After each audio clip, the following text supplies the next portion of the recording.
বুধবার দিনে দুপুরে ব্যস্ত হাওড়া স্টেশনে খুন হলেন এক মহিলা। প্রেমিকের ছুরির আঘাতে জখম রিভু বিশ্বাস নামের ওই মহিলাকে উদ্ধার করে হাওড়া জেলা হাসপাতালে নিয়ে যাওয়া হয়। সেখানে চিকিৎসকরা তাঁকে মৃত ঘোষণা করেন। সূত্র মারফত খবর পাওয়া গেছে, বুধবার দুপুরে হাওড়া স্টেশন চত্বরে ভিড়ের মাঝেই এক মহিলা লুটিয়ে পড়েন। মানুষের চিৎকার চেঁচামেচিতে ছুটে আসে আরপিএফ। অভিযুক্ত মুঙ্গেশ যাদবকে গোলবাড়ি থানার পুলিশের হাতে তুলে দেওয়া হয়েছে।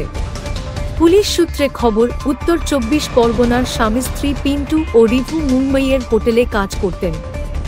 সেই হোটেলেই রাঁধুনি ছিলেন মহারাষ্ট্রের বাসিন্দা অভিযুক্ত মুঙ্গেশ যাদব।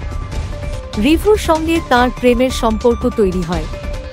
রিভু মুঙ্গেশকে বিয়ে করবেন বলে কথা দিয়েছিলেন। মুঙ্গেশের দাবি, রিভুকে তিনি প্রায় ১০ লক্ষ টাকা দিয়েছিলেন। দিন কয়েক আগে মুঙ্গেশ রিভুর বাড়িতে আসেন। বুধবার মুম্বই ফিরে যাচ্ছিলেন মুঙ্গেশ। রিভু তার স্বামী ও সন্তানদের সঙ্গে নিয়ে মুঙ্গেশকে হাওড়া স্টেশনে ছাড়তে গিয়েছিলেন। কিন্তু হঠাৎ করে রিভুর সঙ্গে বিয়ে নিয়ে তর্কাতর্কি বাধে মুঙ্গেশের।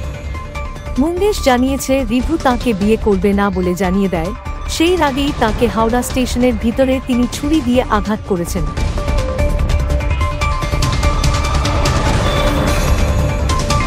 বম্বেতে ছিলাম তখন এর সাথে পরিচয় ছিল। এই আমার যে মেরেছে ওটা আমাদের সেট হতো।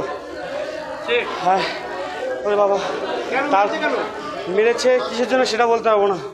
আমরা ও বাড়ি যাবে আজকে, ওকে আমরা ছাড়তে এসেছি এই হাওড়া স্টেশনে ওই শেঠকে। ও বললো কি যে আমি বাড়ি চলে যাবো। আমি ঠিক আছে, তোমাকে ছেড়ে দিয়ে আমরা গাড়ি করে চলে যাব। ওই হাওড়া আসতে আমাকে বললো কি গ্যাসের ট্যাবলেট র্যানট্যাক নেই, র্যানট্যাক নিয়ে আসো। আমি গেলাম র্যানট্যাক আনতে। আমাকে যেই দেখছে দূরের থেকে আসছি, ও তখনই চাকু বের করে আপনার বউকে হ্যাঁ পুরো ঢুকিয়ে দিয়েছে পুরো একদম।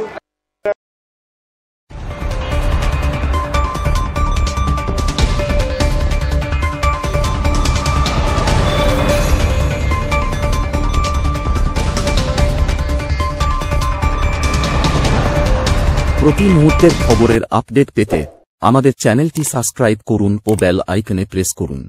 লাইক ও শেয়ার করতে ভুলবেন না।